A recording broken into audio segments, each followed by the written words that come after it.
The Second Voyage of Sinbad. Hello, this is Elizabeth, and I'm here with the second voyage of Sinbad from the 1001 Nights. In the first episode, a wealthy merchant called Sinbad invited a humble porter into his mansion. By coincidence, the poor man has the same name as the wealthy one. The porter bemoans the unfairness of the world.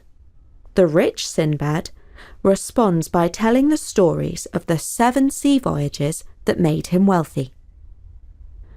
My first voyage had been very profitable. I was again a wealthy man.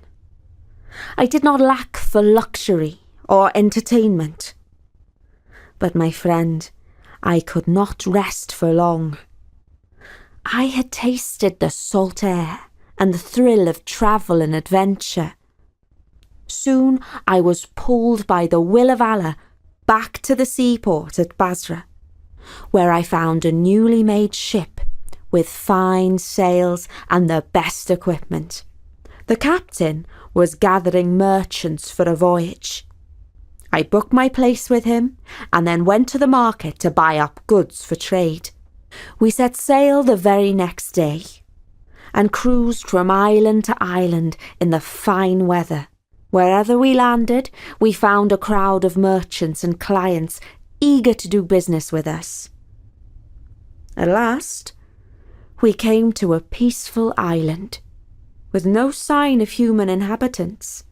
It was a lovely place with green trees, brightly coloured birds, and cool running streams. I roamed around and found a pleasant spot to eat the lunch that I'd brought with me.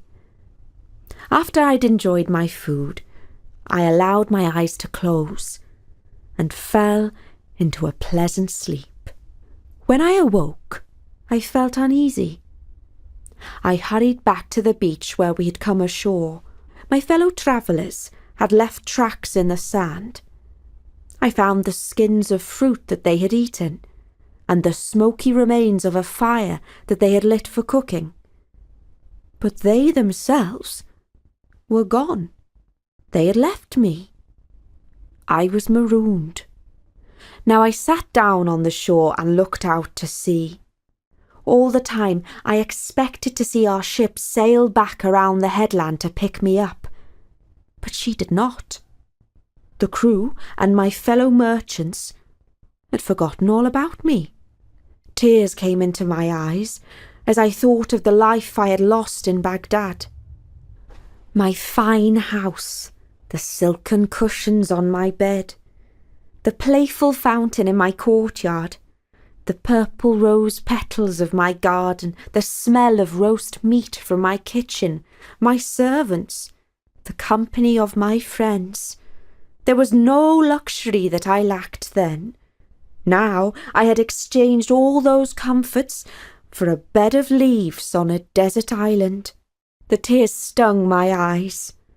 I felt that a djinn had climbed inside my head and was going to drive me crazy. I had to stop all this weeping and pull myself together. Perhaps I was not as alone as I thought. After all, I had not explored the whole island. I got up and walked back to the tall tree underneath which I had slept earlier. I grabbed hold of a branch and pulled myself up onto it. Then I climbed and climbed round and round the tree until I reached the top. From there, I surveyed the island.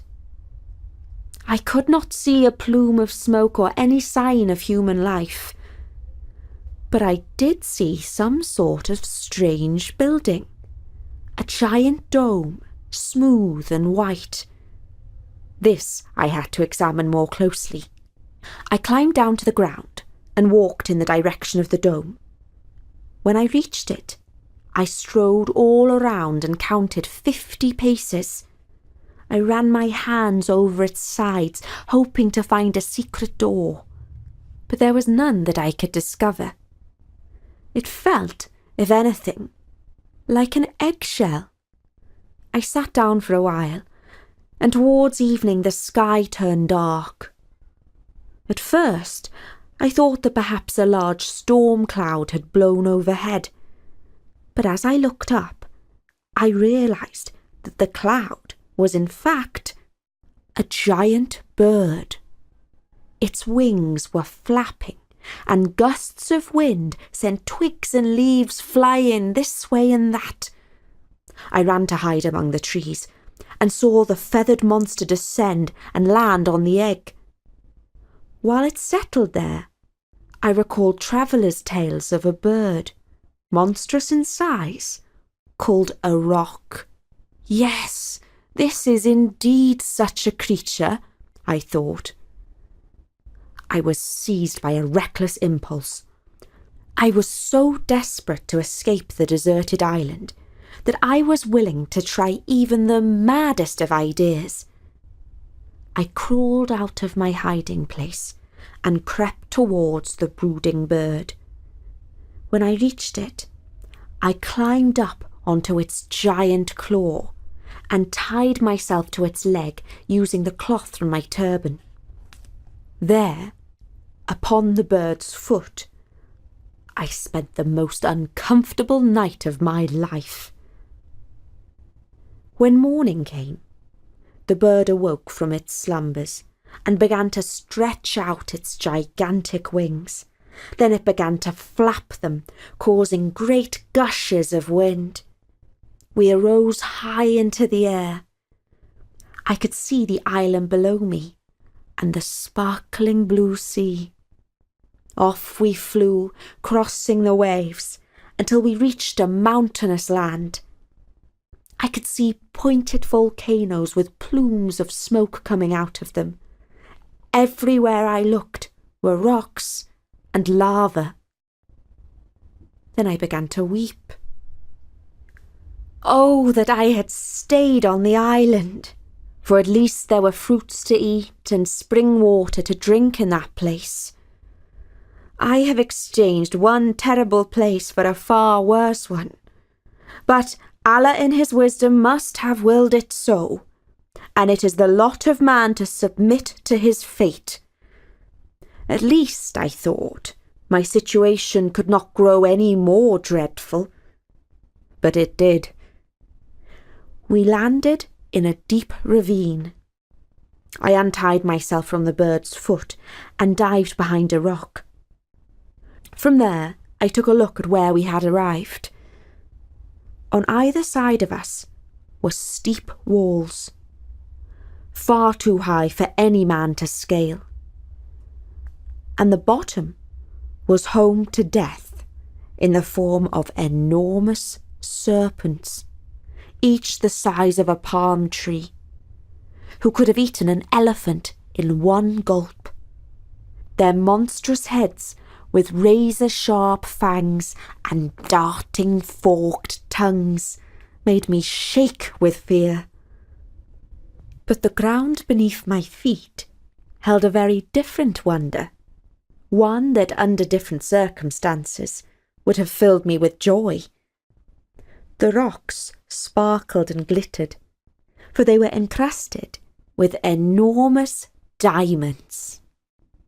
Just one of those stones could make a man wealthy beyond his dreams. But that was back in civilization. What use were riches in this valley of death? I spent a day and a night hiding from the serpents. When darkness fell, I could see their red eyes glowing in the dark. The sight was too terrible for me, and I hid inside a cave where I piled up rocks to prevent anything slithering inside. A little later, I realised that at the other end of the cave, a giant serpent was brooding on her eggs. My flesh quaked and my hair stood on end, but I raised my eyes to heaven, gave myself up to fate, and spent all that night without sleep, sharing my refuge with a monster. At daybreak, I took down the rocks and staggered out like a drunken man, giddy with fear and hunger. I wandered a little way down the valley, As I walked, first one, and then another, huge piece of meat dropped down from the sky and landed on the rocks. Had a giant bird let them go? Then I recalled a traveller's tale of a dangerous mountain range that is full of riches. The story went that merchants would drop pieces of meat into a valley in the hope that diamonds would stick to them. They would wait for an eagle or another bird to swoop down, pick the meat, and carry it to its nest. The merchants would climb up to the nest and scare away the bird by shouting and throwing sticks and stones. In this way they could recover a diamond. When I had recalled this tale, it was clear to me what I had to do. First, I filled my pockets with diamonds. Then, taking off my turban, I attached the meat to my chest. I lay and waited for a giant eagle to spot the easy meal and pick it up in its claws. When it carried the meat off to its nest, it took me with it, and so I was lifted out of the valley. When we settled down in the nest, the eagle had little time to peck at its meal, for it was soon disturbed by loud shouting and sticks and stones landing in the nest. It flapped its wings and flew off. Men approached and were surprised to see me rise up and wave my arms to greet them. My heart was filled with joy, but at first they were disappointed and angry. "What trick of fate is this?" said one. "We risked our lives to rescue a fortune from the valley, not a man." "Do not fret," I called out in happiness. "My pockets are filled with enough riches to satisfy all of us. I will share them with the man who threw down the piece of meat." As we went off, I told the merchants of my adventures and all that had happened to me, and they were filled with marvel. It took us 2 days to walk down from the mountain range. At last, we arrived in a flat and pleasant land shaded by giant trees. The only danger was from giants with leathery skins and horns on their noses. These rhinoceroses can easily trample a man to death if they are disturbed. We managed to avoid them by staying downwind so that our scent did not carry to their nostrils.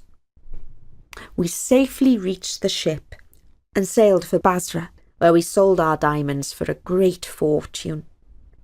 Now, I was twice as wealthy as before, and I swore that I would never walk up the gangplank of a ship again. Oh, my friend, if only I had kept my promise. The porter was in awe of all that he had heard.